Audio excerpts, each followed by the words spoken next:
కలిలో ప్రత్యక్ష దైవం భక్తుల కోరికలు తీర్చేసి వెంకటేశ్వర స్వామి మహిమలు, రహస్యాలు, అద్భుత కథలు తెలుసుకోవడానికి మన ఛానల్కి స్వాగతం. గోవింద గోవింద. తిరుమలలోని తిరుమల వెంకటేశ్వర స్వామి గర్భగుడిలో ఒక అఖండ దీపం ఎప్పుడూ వెలుగుతూనే ఉంటుందని భక్తుల విశ్వాసం. పురాణాల ప్రకారం ఆ దీపం కలియుగంలో భక్తులకు దైవకాంతిని ప్రతీకగా భావిస్తారు. స్వయంగా వెంకటేశ్వర స్వామి సన్నిధిలో వెలిగే ఆ జ్యోతి భక్తుల జీవితాల్లో అంధకారాన్ని తొలగిస్తుందని నమ్మకం.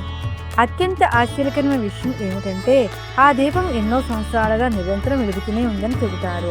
ఎన్ని తుఫాన్లు, ఎన్ని మార్పులు వచ్చినా ఆ దివ్యజ్యోతి మాత్రం ఆరలేదని విశ్వాసం. భక్తులు చెబుతారు ఆ దీపాన్ని ఒకసారి దర్శిస్తే మనసులోని భయాలు, బాధలు తొలగిపోతాయి అని.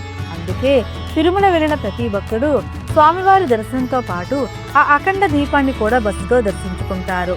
శ్రీవారి దివ్య మహిమ మీకు నచ్చితే ఈ వీడియో లైక్ చేయండి, మీ కుటుంబ సభ్యులతో షేర్ చేయండి. ఇలాంటి భక్తి కథల కోసం సబ్స్క్రైబ్ చేయడం మర్చిపోవద్దు. శ్రీ వెంకటేశ్వర స్వామి ఆశీస్సులు మీ కుటుంబంపై ఎల్లప్పుడూ ఉండాలని కోరుకుంటున్నాం. గోవిందా గోవిందా.